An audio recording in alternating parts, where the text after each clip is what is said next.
Hello, everyone. My name is Nia, and welcome to How Gen AI is Shaping the Future of Search. We'd like to give everyone a minute to join and settle in. Please use the chat to let us know where you're tuning in from. There may be peers in the same location as you.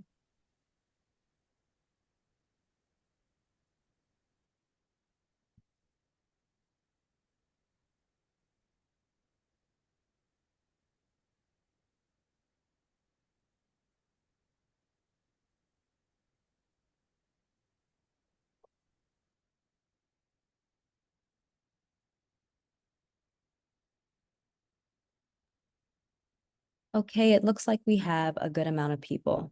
So I'm going to go ahead and get started. Before we jump into today's webinar, I'd like to go over a couple of quick housekeeping notes. This webinar will be recorded and shared via email post the event.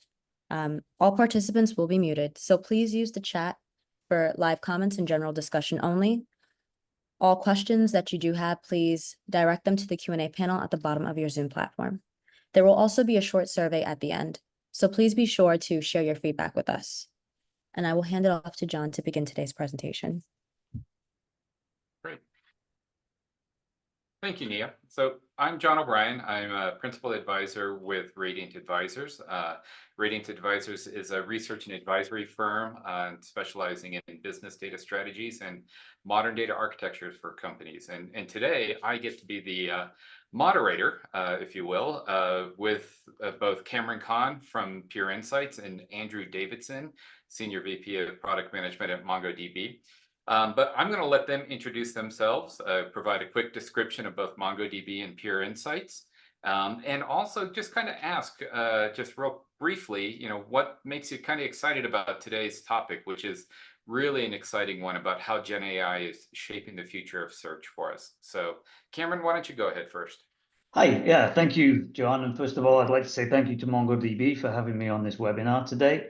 My name's Cameron Kahn. I'm the CEO of Pure Insights, and my background has been in search for many years. I actually started in the search space in the early 90s. Ended up founding a company that was focused specifically on helping people implement enterprise search. That was called Search Technologies. Worked with hundreds of customers implementing all manner of different enterprise search platforms. That company was acquired by Accenture, and I ran the search practice there.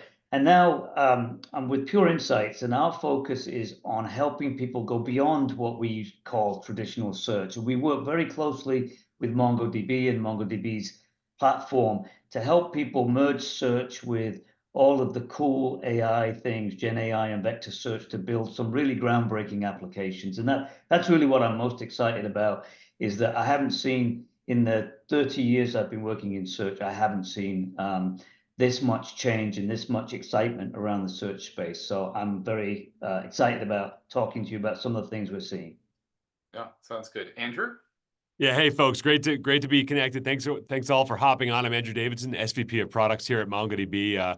I'm based here in New York. Been with MongoDB over the last decade. It's been a true privilege to be involved with just so many incredible customers that have been building critical parts of the back end of the digital economy. I'll remind people that operational transactional data, which is very much where MongoDB is focused, is the workhorse that really powers the digital economy. And I think when you think about going deeper with more advanced indexes and powering a wider variety of workload shapes on the same data foundation, that's always been a core and strategic focus for us. And search is just making that all the more interesting. My background, I'm originally from Silicon Valley, even though I'm now in New York. I grew up thinking I was going to end up in hardware, and I think I eventually realized software was eating the world. I came all in here, but I stayed as close to the hardware as I could with data. So good to connect with everyone today. Oh, that sounds great. And yeah, it's not just exciting now. I think the other big key is that the future is really exciting for what we can see. So let's take a look at our agenda, and we'll start to kind of go through how we structured this webinar for today. The next thing we want to talk about are just really, like we've touched on, waves of technology. And then we're going to talk specifically about the evolution of search and drill into that more. And then I think a lot of us really want to hear about vector search and Gen AI and how that's really having quite the influence on the search world. So why don't we go ahead and get started? So one of the themes that I think is really important. It's something I always like to clarify as well. Is today is talking about the concept of waves of technology change. And I'd love to start off by giving you a little bit of, perspective, your perspectives around where we are today. And at a high level, if you zoom out over the years or even decades, right? I think we could easily say decades. How do you two, as business leaders working with companies, think about the current state of technology in 2024? So, Andrew, why don't you start off? Yeah, I mean, it really is incredible if we think back across centuries now of innovation and the last couple of decades, just this acceleration that I think we all palpably feel. So many things have happened that a lot of us don't fully internalize. Like, for example, global GDP has now decoupled from the physical inputs. And that's a testament to the importance of and rise of the digital economy. We all experience meaning on the back of digital experiences, information, and that's really important for the sustainability and future of the planet, among many other things. And of course, to think that in this century, we've had these three incredible waves: mobile, cloud, and now Gen AI clearly coming in as kind of the next paradigm shift. And so many, what I'll call smaller, interesting trends that have happened. We think about blockchain or VR and many other things. I think people will always point out, you go through hype cycles on these things. What I really love is just looking at what people are out there building. And, there's so many incredible companies, so many tinkerers and everything in between that is innovating on these new technologies and unlocking new things. And basically, it's like a Cambrian explosion of figuring out what's possible out there. And it brings me to this concept called Jevons paradox. I don't know if people are familiar with it, but I think it's really important as technologists to be aware of. It's this idea that as you make things more efficient or essentially lower cost to consume, the paradox is more ends up being consumed. It's not like less gets consumed. And the reason that's the case is you end up unlocking new things that just weren't possible before. In the early days, this was largely about energy. You could just do more. As energy became cheaper, as you had more efficient engines to put to use, you would just drive further and do more. But now when you think about that in connection with compute and digital experiences, as you lower the activation energy required, make it cheaper and easier to build incredible new things, more incredible new things are pioneered. And so I think it's just, we're really lucky to be in this moment. Yeah. Cam, what do you think? Yeah, well, if I just wind the clock back a little bit from 2007, when, with the internet and Google and Yahoo and some of those internet search platforms coming online, that really changed the whole nature of search and enterprise search. And I'll talk more about that. But I would echo what Andrew's saying, in that these waves of change, mobile, cloud, and now Gen AI, have really affected how search platforms are built and how search applications are being implemented. I remember back in the 2007, 2008, helping e-commerce vendors create their mobile presence to allow customers to be able to use their platforms from mobile devices. And that was quite tricky back then, and we take it for granted now. So yeah, these changes are very much affecting how search is consumed today. No, I think it's really exciting. You guys, brought up some good points because, like you're saying, there's for me, the lowering of the bar, the rising of platforms, right? That's enabling everything, and then the increasing network effects, and you just don't realize the exponential growth that happens with each one of these technologies. So, Andrew, if we continue on this, we've been through several of these waves ourselves, right? So, what are some of the key takeaways or maybe lessons learned that you need to pull forward, as you're kind of helping companies with their strategies? I know a lot of strategies are getting reset in 2024 right now. So anything that you kind of pull forward from that? Yeah, I mean, we go through these hype cycles and you never quite know what's really going to change everything up front, right? You just don't know what's coming. And so the question is, how do you develop this nimble ability to be open-minded to exploring new areas and spending some percentage of your bandwidth on that all the time? I describe it a little bit as dealing with some form of like the stages of grief, where at first you kind of want to put blinders on. You're like, I'm already busy. I can't take on dealing with this new trend, learning this new skill set. How am I going to go do that? I already have so many things to do. And then you eventually have to accept and go start learning and at least future-proofing yourself. And I think organizations that are appropriately doing that, or individuals, are always going to be able to be that much more agile. And that's just the need of in a rapidly changing world, exactly what you need to be doing. But I think there's another part of it, which is you can't just expect to kind of like bolt on something new and have all, be modern, if you will. It's like you have to be ready to sort of refactor and reduce tech debt and modernize yourself. Keep yourself current, at least wherever you can, so that you don't just find yourself weighed down by more and more of sort of the historic heft of what you took on. I think a lot of people today struggle with, a budget climate that, isn't as liberal as it might have been in an earlier interest rate era. And what all that means is you must make sure that you are moving away from the things that are holding you back in order to be able to be ready to take on the new and just kind of have that reduced tech debt mindset in how you innovate. Yeah, no, I agree. Cam, what do you think? Yeah, no, I 100% agree with that. And then when it comes to Gen AI, and given our sort of implementation background, we're talking to a lot of customers today, and many of the people in the IT organizations are under pressure. What are we doing about Gen AI? That's what you hear about.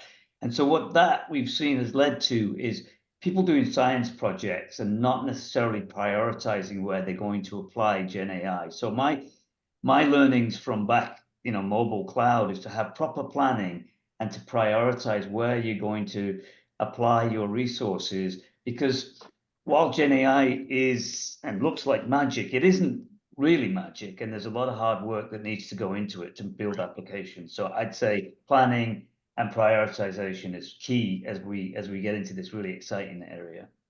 Yeah, I agree. Talking to companies, I see the same thing. I think my reminder to them is like in each one of those waves, we're looking at 7 and 8 years, and we're at the beginning of this new one. While they're all frantic about the fear of missing out, wanting to Yes. jump, which I think was really last year. And I think in 24, people are settling down and saying, okay, let's think this through. Let's, have a little bit of patience, but, let's realize that this is real. This is significant. And we have to start our journey. So let's go ahead and drill into this a little bit more. So, those are waves of technology. Let's talk about the evolution of search now. So now that we have a little bit of that context, you both focus on businesses, specifically in search technology. That's a fundamental role in their companies. And just like we've discussed, relate to search, in what ways does search follow or deviate from, general tech trends like you've just described? So Cam, why don't you go ahead and kind of give me your thoughts on that? I mean, Yeah, I'll talk about the history that I've seen. Yeah. I mentioned I've been in search since 1993. Back then, search was around, but it was very clunky. There were a number of products that were out there, typically used by the intelligence agencies. We worked with them a lot because that was mission critical for them, but it wasn't really adopted because it was very hard to do. And then along came Google and Yahoo, and all of a sudden, enterprise search became more important. Of course, everybody's searching on the internet, and they have this experience that is actually really good, and they want the same experience inside their organizations. I can't tell you how many times I've heard the phrase, "I wish our search worked like Google," right? So that gave rise to this new second generation, I call it, of these enterprise search platforms like Autonomy and Fast. But then sort of in the middle of the 2000s, we started to see open source become really viable, starting with Solr. And then along came Elasticsearch, and we saw a lot of traction. It still has a lot of traction today, both underpinned by Lucene. But then I'd say that the changes and the incremental sort of advantages of search were quite small relative to what we're seeing today. And I'd say for us, that started when Google open sourced BERT, because that was the intersection of machine learning and search. And you could start to do some incredible things, even with the machine learning piece of BERT.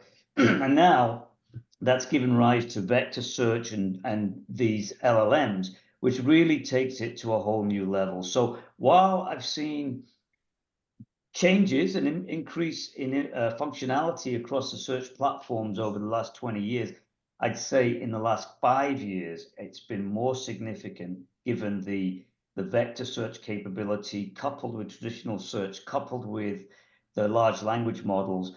it's incredible what we can do. The other thing is that now with vector search, we can start to see multimedia, which I think Andrew and I are going to talk more about, being brought into the search world. So that's kind of the background that we've seen, and it's like I said at the beginning, this is the most exciting time I've seen in the search space for many years. No, I agree. Andrew, what do you think?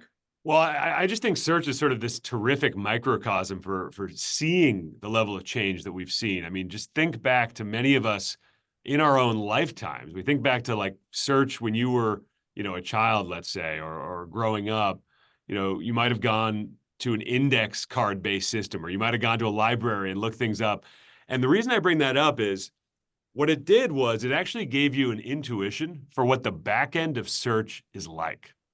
And that's important because indexes, they sound kind of scary and overwhelming at first, but once you start realizing that really they're intuitive physical data structures that make it reasonable to efficiently identify and find the things you're looking for, that's an extremely important recognition that allows you to start getting excited about going in and developing expertise, and actually going in and really optimizing the search experiences you're trying to build. And one thing I've observed as I've gotten closer to the search community, especially real search experts like we're so privileged to have with Cam today, is that there's just this incredible enamoring aspect of how you can't look away once you go deep into it. You want to go deeper and deeper. And so the importance of search is to keep it open, and basically to understand how these things are working so that you can apply them without feeling too overwhelmed. The reality is this is more accessible for the community than ever before.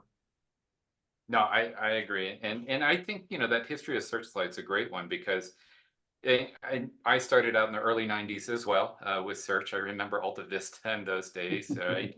And I think the quest over 30 years has been the same, right? Relevance. We want search, but we want the answers to be more and more relevant, which means they need more context, all of this kind of, and so we've always been striving for that. And I think we're kind of on the cusp of like major breakthroughs in that today. So when we look at the significance of something like that, and Cam, what do you think?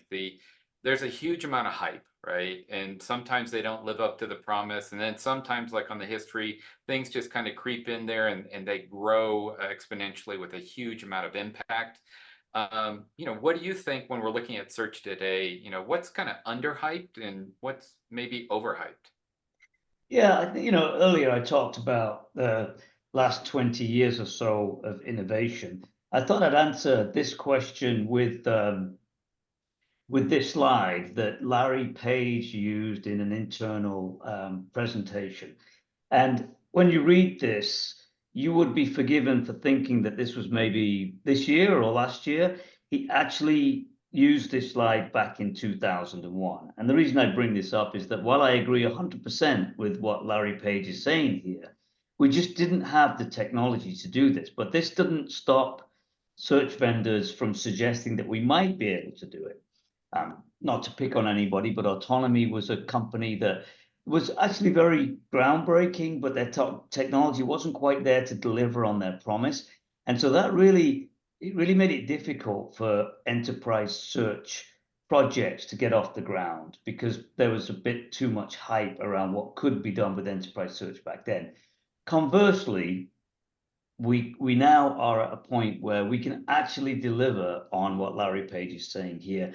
And we see examples of it all the time. We're going to talk about how we're going to blend the technologies in search to actually enable us to do this. And many people are doing this right now. So I'd say search was overhyped in the past, but I think that right now we have all the technologies we need to take search beyond what we think is capable today.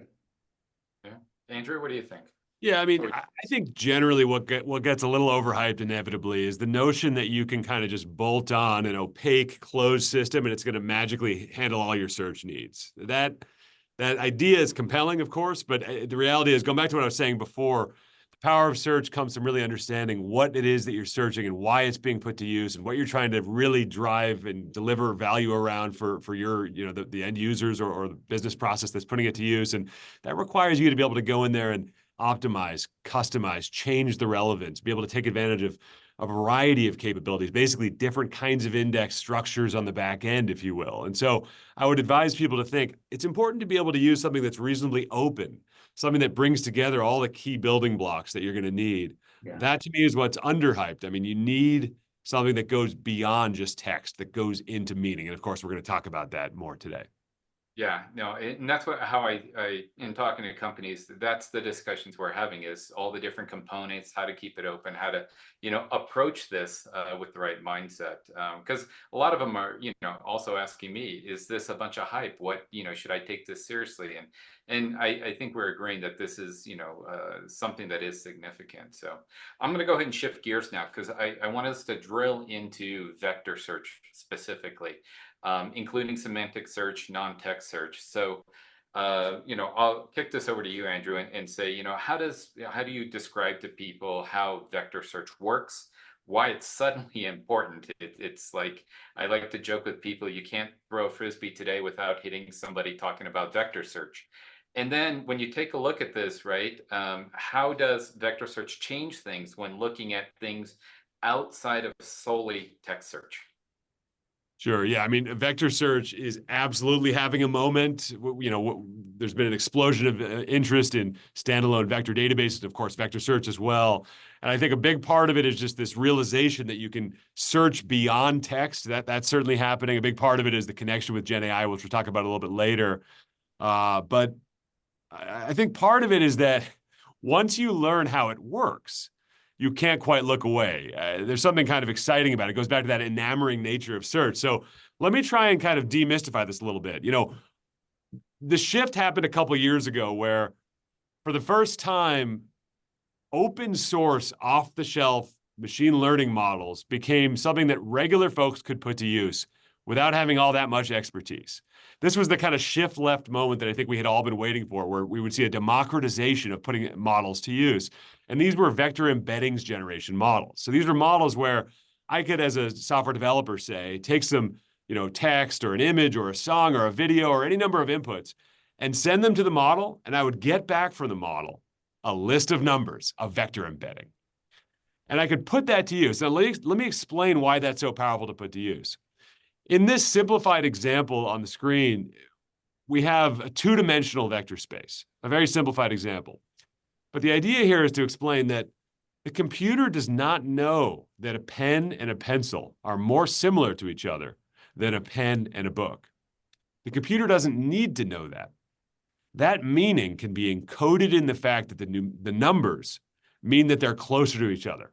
That gets encoded by the machine learning model that created that vector embedding. So if we genericize this to extremely sophisticated ways of encoding knowledge, very large dimension vectors, and create these models that are optimized for many different use cases, this becomes an extremely powerful building block as a builder. You can start creating vector embeddings for anything you want, and you can start now finding related nearest neighbor results. And this, once you know how it works and how you can start building with it without having to have enormous machine learning training expertise, I think it's just pulling people in, and so many people are excited to put it to use, and we're seeing all kinds of new use cases being built out there. Yeah. Cam, what do you think? Yeah, no, I mean, I think vector database and vector search is a game changer. I did a presentation, I think, a few months ago at KMWorld, and I'm not as technical as many people on this call. The way I like to visualize vectors is that we're basically turning things into ones and zeros, right? So the embeddings are ones and zeros, and we're matching those. We do a query, we turn that into ones and zeros, and match them with the nearest ones and zeros in the database. So that's kind of how I visualized it. But the use cases that you get from that are significant. So for years and years, people tried to do semantic search to deliver on that Larry Page slide. And it was, using taxonomies and using dictionaries and things. And it's very, very hard. Today, using what Andrew just showed with the pen and the pencil, you can now do semantic search. So I can search for a heart attack, and I will get, of course, something that exactly says heart attack, but I'm also going to get myocardial infarction because that's close in that vector space. And so that has really allowed us to do semantic search just as one use case in the search area, but it's a big one. because people have been trying to do this for many years. And then when you extend that to sound and images, then that really opens up opportunities to add multimedia to your search environment. Yeah, So I think I think it's been a huge change. Yeah, I think the unstructured aspects that we're introducing is huge. And like you said, with the, Google kind of slide earlier, that I remember reading the paper on PageRank and how it was using page rankings as a form of relevance. And today we have vectors doing that. I really encourage a lot of companies that I work with to really push into inference, right? Nearest neighbor, those kinds of things, because that unlocks so much more potential. So this is kind of interesting. I think what people really want to hear, though, Andrew, is maybe we can jump in and talk about some real world examples, of how you see this, because people can relate to it that way if they're kind of new to this topic. But so what are some of the coolest or just most interesting use cases you've seen from customers building vector search experiences? Totally. Well, so a great kind of grandiose example, which is very much about semantic search and multimedia search, is the National Film and Sound Archive of Australia. What they're doing is really preserving, collecting, and making discoverable Australia's culture. And I hope everyone here has a great familiarity with so many of the incredible aspects of Australian culture. It's certainly one that I love. But the ability to ingest literally on the order of 8 petabytes of data and be able to make that accessible to people through meaning, through vector search, this is the kind of thing that's just so important. I mean, this is the kind of thing that when you think back to when you went to a library as a child and felt the wonder of that, this is scratching that same itch. So I love this type of use case. But there are many other use cases that are more about delivering application experiences. So, for example, Okta, which is one of the leading identity providers in the world, they're a great example of having really built this discovery mechanism for requesting access to different applications in their authorization framework, and they wanted to do that with natural language. And I think initially they started out layering in a separate vector database on top of the operational data core in MongoDB, and they realized that they could consolidate into MongoDB Atlas Vector Search and really reduce operating costs by 30% and move much faster. So that to me is a great example of an in-application use case that end users benefit from today. Cam, I think you've got an example too. Yes, I have. Actually, I've got, it's an example I think is probably one of the most innovative projects I've been working on. It's, if you've been to the .local events, you will have seen the executives, including Andrew, mention this. So I can't mention the name of the company, but it is a global car brand, and they are using AI for their after sales division. Now, this company generates $1 billion of revenue from their after sales department, which surprised me at first, but when I saw the bill from my last maintenance, I was less surprised. But what they want to do is they want to make it more efficient for their dealers out in the field, and there are 10,000 of them, to identify problems with cars faster. So what we have is we have Atlas database with 200,000 complaints. They call them complaints, and they're effectively, here's the problem, here's the solution, and it's mostly text, but there's also audio files stored alongside the text. So so what we did first was we built a vector search capability using Atlas Search and the Atlas vector database that would take a description and find the closest description in the database that would solve the problem. But we wanted to go further than that. So what we're doing now is we are recording sound. So let's say it's the knocking of an engine or the squeaking of a door. We're recording that sound and vectorizing it, turning it into ones and zeros. And we have recordings in the database. And so now, if you walk into a dealership, let's say you go into a dealership in London, you have a problem, the maintenance person is going to describe the problem as best they can in their own language. They're going to record the knocking sound of the engine. They're going to package that up, and they're going to send that and get back the best result. So you've got two signals. You've got the text in vector and you've got the audio in vector that bring back the best results. The text part has been live now across the dealerships for a while. We are now in the process of putting the audio live, and that should be live by the end of the year across 10,000 dealerships. And the great thing is that from the text point of view, it's going to be multilingual. So you'll be able to write the complaint in English and get a match on a French complaint in the database. So this is a great application. We're so lucky to be working on this with MongoDB, and I think this is probably one of the best use cases I've seen of vector search and AI at the moment. No, so I mean, just going on that one, I get a lot of questions about vector search, as well. But when compared to traditional search, like you mentioned, right, index and text search, the one question that keeps coming up is, do I need both? Right, the vector search and the straight text search, the way you kind of described that. So how would you respond to that? Yeah, I think the short answer is yes, right? It's horses for courses. That's what I would say.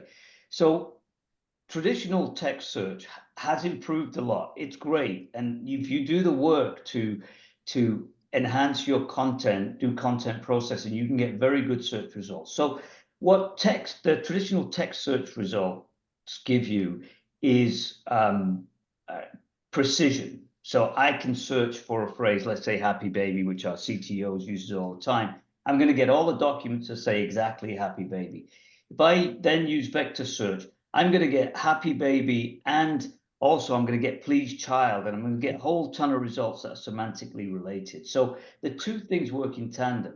The other thing about traditional search is there are people who do very detailed search, researchers in large organizations, pharmaceutical, who want to find this word within 5 words of this word, or this phrase within 5 words of this phrase.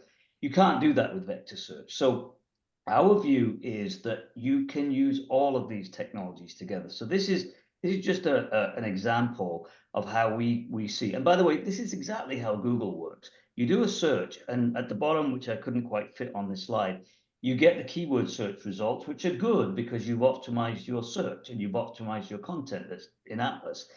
You then get your vector search results, which augment that and can be semantic in nature. And you can also then get Gen AI results, which we'll talk about in a minute. So our view and the ones of our customers that we're implementing this with is use all of it. Use the traditional text search, use vector, and use Gen AI, and get as much information presented to the user as possible so that they are discovering the best information for their query. Exactly. Andrew, what do you think?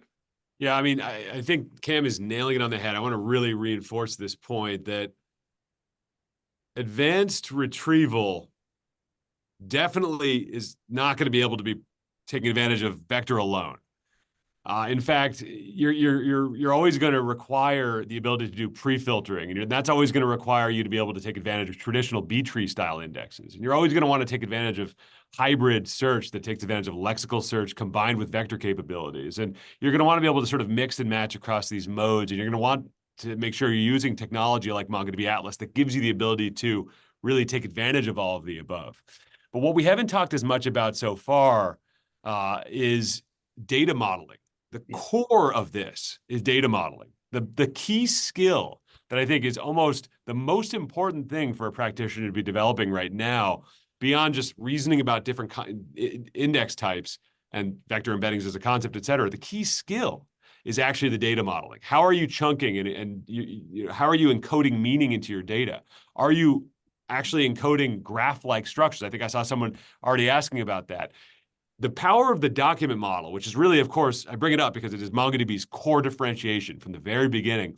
The document model is kind of grounded on a couple different key things. The first is that it's the superset data model. The second is that it's natural and it's how you can already think in terms of objects in your code. The third is that it's flexible. As you learn more and you update your understanding of things and your need changes, you can easily evolve the shape of that document.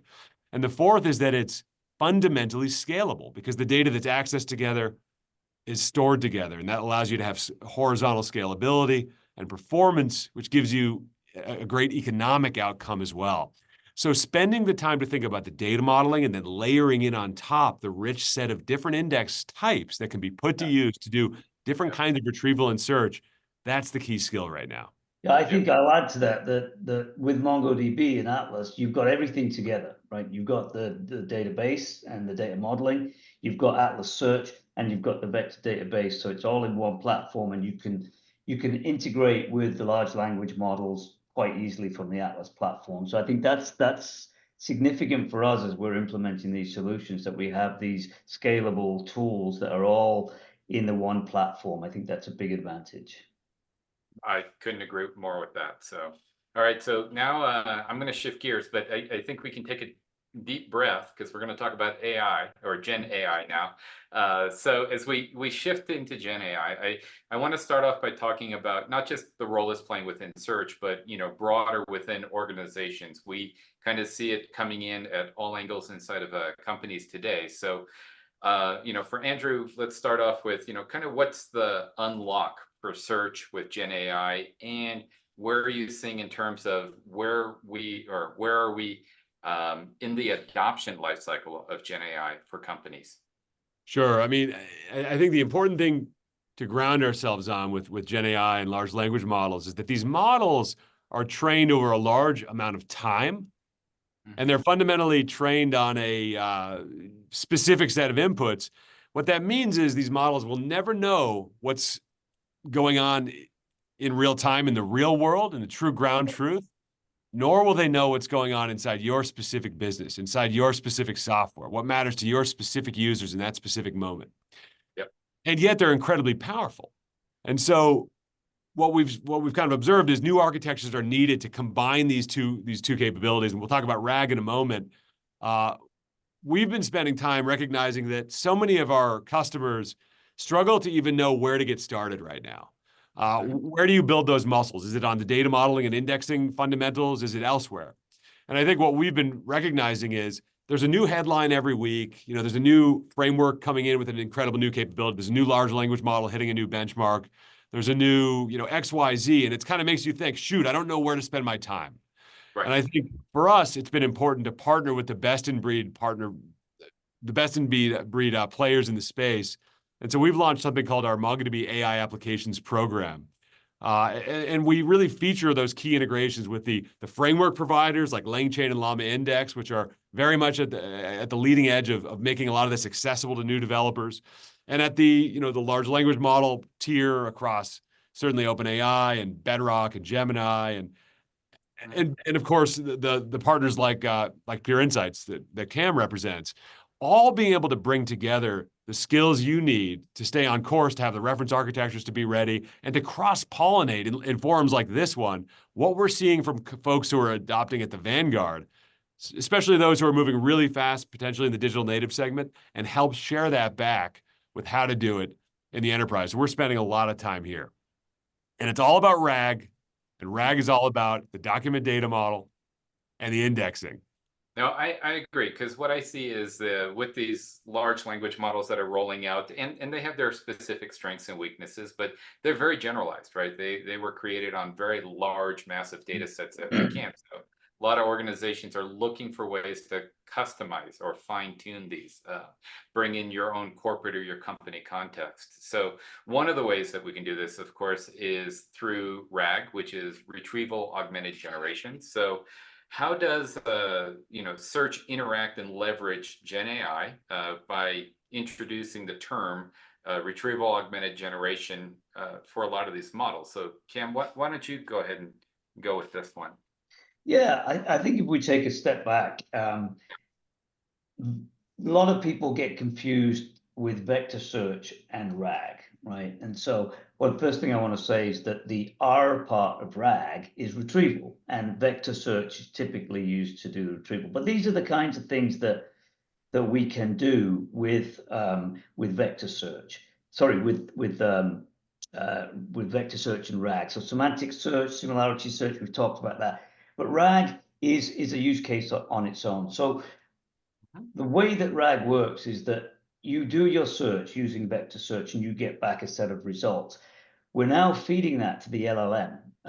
Let's say it's ChatGPT, And we're using the fact that ChatGPT has been trained on a huge amount of content that allows us then to interrogate our own documents. So RAG is effectively use vector search. You could use traditional search, but typically it's vector search that gets you a results set that's fed into ChatGPT, which then allows you to do the questions and answers. Now that happens in the background. So you'll submit your question and you'll get an answer through the LLM, but it's on your own content. And we'll talk later on about security, but it's important to understand that those questions and answers on those documents are, need to be secured. I don't want to be able to query a set of documents and find out something I shouldn't be finding out, even though it's just coming through the ChatGPT engine. So that's effectively how RAG works. And I'll just talk to you about a use case that we've implemented already that has been significant for a customer of ours. So Mintel is a market research company in the UK. So they're selling data to pharmaceutical, financial, manufacturing. They're selling data about, to consumer products companies about populations and likes and dislikes in various parts of the world. So their content is very, very high value, and you subscribe to Mintel in order to access this content. We've been working with them for many years. The first thing we did is we implemented Good Search, and we implemented it so that traditional search, keyword search, worked very, very well for their customers, because their customers are going behind a firewall and they expect to get good search because they're paying for it. The next thing we did is we added vector search so that they could add semantic capability to the same set of content, improving the accessibility of this high value content for their consumers. And recently we added RAG, giving Gen AI capabilities to the same people. The interesting thing about Mintel is when we implemented the Gen AI piece, they created a new product called Mintel Leap, which is an upsell for them. So they're actually generating revenue by having implemented RAG. So you get text, traditional text and vector search as part of your general subscription, but you have to buy into Mintel Leap. So they're generating more revenue by using RAG and the Gen AI capability so that people have this extra mode by which to interrogate the documents that are there. So this is real, this is live, and I think that this is what we're going to see more and more. If you think back to the slide I just showed, those different areas of result sets is kind of where I think this is going. Yeah, RAG is definitely powerful, necessary component to this whole equation. So yeah, I'll add one thing that Andrew said earlier, and that is, taking care how you create your embeddings. I think I'm seeing a lot of implementations where people are just creating embeddings without thinking about them and feeding it to the LLM, and you don't get very good results. Right. So while this looks like magic, there is hard work and planning and expertise which you can get from the MAP organization that is required in order to make it work well. Yeah, I agree. I think that's part of the hardest step, which is, where a lot of time should be spent, because it's really about using RAG to feed the LLM, and the results you're going to get are only as good as how well you can feed it context and things like that. So yeah. So why don't I go ahead and take us back up to the top? I mean, we started off talking about technology waves and trends and things like that, and realizing we're at the beginning of this wave that's significant. But and we've really drilled into these exciting, cool features. So now, if we start to take a step back, what about the other things? So Andrew, I'll ask you first, but what about the basics: security, scalability, future proofing? How does that come into play here? Because we still have to address those. Totally. I mean, I think this is where it's so important to be building on a foundation that isn't something that's kind of only being used for this new environment. That's going to be yet another thing for you to operationalize and deal with on top of your legacy environment, on top of your lift and shift environment, on top of your cloud native sprawl environment. You want to feel like you can actually replace all of that with a true tech debt reduced modern foundation. That's certainly our vision with MongoDB. That's why we conceptualize ourselves as a developer data platform. The idea being that behind this elegantly integrated query interface and the power of the document model you should be able to power the vast majority of those workload shapes, from operational transactional to time series, and of course, search and vector that we're talking about here today. And that's important because each engine, each data engine, search engine, vector, or indexing engine that you integrate involves an enormous governance tax for you to reason about scaling and managing. And each time you're moving data around between different systems and basically cobbling multiple systems together to power the back end of an application, you're introducing enormous complexity that later risks turning into quicksand for you and make it hard for you to maintain that agility that you want to see in the future. And I think, security, brittleness, these are all the challenges of dealing with a disparate, fractured system. When you have an elegant abstraction like MongoDB Atlas that you can build with, that has great security defaults, that allows you as a small team or a solo practitioner to be able to have everything you need encapsulated without it being that opaque, closed box, still having the power to go in deep as a builder and really go in and optimize. I think we offer the right abstraction for builders today. Now, I think abstraction and decoupling is one of the biggest keys to this. Cameron, you're seeing, implementations firsthand. I know they've got to be hitting, these types of challenges, if you will, security, scalability. What do you think?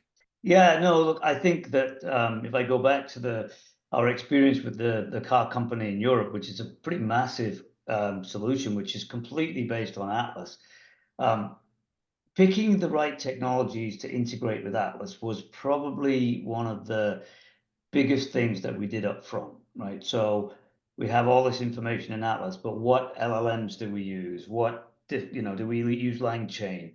And so picking the right technologies and planning that up front and knowing that it's going to scale to 10,000 dealerships is really important, because some of these technologies are moving so quickly they could change and not be relevant for your use case anymore. In the case of security and bringing it back to RAG, I really think that when people implement RAG for their corporate content, they are going to have to address the security aspect, right? You cannot allow people to retrieve documents that they shouldn't be retrieving in the vector search database and then putting them into the LLM. So those two things, I think really picking the right technologies and implementing them properly and doing the hard work up front is going to make sure that on the front end, it's good. It's not, Atlas makes things a lot easier than they used to be, but there's still work to be done to normalize the content to make sure you're getting good results. So I'd say put the hard work in and make sure you pick the right tools in order to do that. Right. Okay. So, it's been a great discussion so far, and, it's interesting, exciting, but also you guys really know your stuff. You kind of make it look easy, really. So in some ways, when you're going into these companies, what are the challenges with this new kind of Gen AI enabled world for search? What should, the companies you're talking to, working with, helping, what should those business leaders be on the lookout for?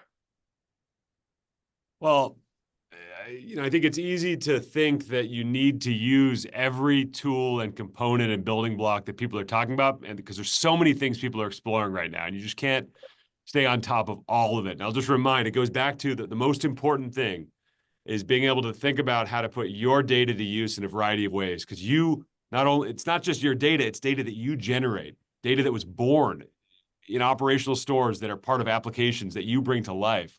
That's your unique value. And so finding ways to put that to use is critical. And I think the easiest mistake I see people make is to think that they need to layer in yet another solution, bolt on another engine, maybe a separate vector database, as opposed to just layering in those independently scaling, optimized hardware, vector search, or search nodes in MongoDB Atlas. Let us do the heavy lifting of having the optimized hardware on the back end integrated through that front end query interface for you. I think the other thing to be aware of here is there's no silver bullet here. There's going to have to be a robust ecosystem. You're going to have to try different things out, maintain that open-minded builder mindset. I think this is great, though. This reminds me of those early days of cloud when we were all just building. Yeah. And I think so many people are finding the joy of that again. And this is that perfect moment to get back to those basics. All right, Cam, what do you think? I think that what we find is that customers tend to be confused, not because they don't understand it, but because there's so much to digest. And not just with the technology, but what about the use cases? Should we modernize our legacy code using Gen AI first? Should we do RAG? Should we do, multimedia search? And so that I see as a challenge for people. And again, it's about prioritizing what use cases and make most sense to your organization. The car company has actually quite a mature process. They have a committee that takes submissions from the organization about what Gen AI projects should we do. And then they basically have to prioritize them, and only the top 2 or 3, which I was in, get approved. So I think that the confusion that people have with the opportunities they have with the AI can be overwhelming. And I think that's where MAP comes in, right? That's got all of the right partners. We're a founding partner in MAP, and we're working with companies to help them navigate through this. But MAP was designed, I think, to help people get through that confusion and pick the right things to do. So. Okay. So along that, so just to wrap up today, I mean, in wanting to help our, companies that are out there that need the help, why not we have each of you talk about both MongoDB and Pure Insights specifically, how your teams can be a resource or a partner, to the folks listening today who haven't gotten started, or like I see, the ones who have gotten started and start to get overwhelmed and run into roadblocks. So Andrew, why don't you give us a little bit about how MongoDB fits there? Totally. Apologies for a little bit of background noise I'm getting here.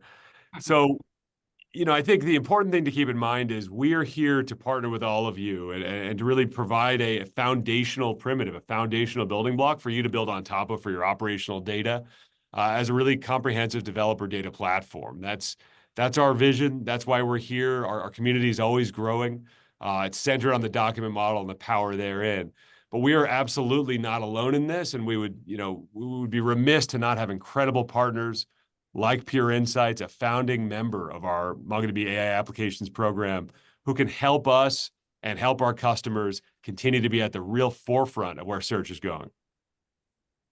All right, Cameron? Yeah, and Pure Insights' role with MongoDB is they provide the brilliant technology, and our role is to help you build applications on top of it. And it's as simple as that. We're a systems integrator, professional services who focus on this search and AI space. And so if you have a project in this area or thinking about a project in this area, we have the right skills and the expertise. MongoDB has the right technology, and we'd be very happy to talk to you about what you're trying to do. And there are many different ways of engaging with MongoDB and Pure Insights to make that happen, whether it's some kind of evaluation, it's some kind of workshop, or if actually helping you implement a solution. So we've done all of those things. That's where we fit in this ecosystem. Yeah, perfect. Okay. So I've got one last question, and we'll use this to wrap up on. So since our webinar today is focused on the future, I would like to ask then, what insights for the audience, on what they can expect in the future that's related to search and Gen AI. So Cam, why don't you go? Yeah, look, I think obviously a lot of things are going to happen. Yeah. Large language models are getting better and better, and there's a lot more of them, right? And I think that they're getting cheaper. I remember when ChatGPT came out, it was quite prohibitive to actually build a solution, but now there are so many different options, and it's so much cheaper, making it more accessible. So I think that large language models, RAG, and vector are going to be just a commonplace in all search applications. I believe that audio and image models are also getting better, cheaper, more accessible. So I see that multimedia is going to be integrated into a traditional search application where it's appropriate. And so I think, though, in the short term, I think wherever you see a search bar, it's going to have to deliver not just traditional search, but vector search and Gen AI results as well. If companies are not looking at doing that, then they're going to fall behind. So in the short term, I believe that those are things that are going to happen, and the pace at which the technology is moving makes it actually easier to do. Right. No, I'm seeing that separation in companies already. So Andrew, what do you think? I think from where I sit, we're still very early in terms of the reality is inference today is a bit slow, and inference today is a bit expensive. But we've all seen this technology shift over time and how it becomes fast and cheap over time. And so when you think about what it means today, like the reason a lot of people are starting with chatbots is chatbot allows us to mask the latency issues.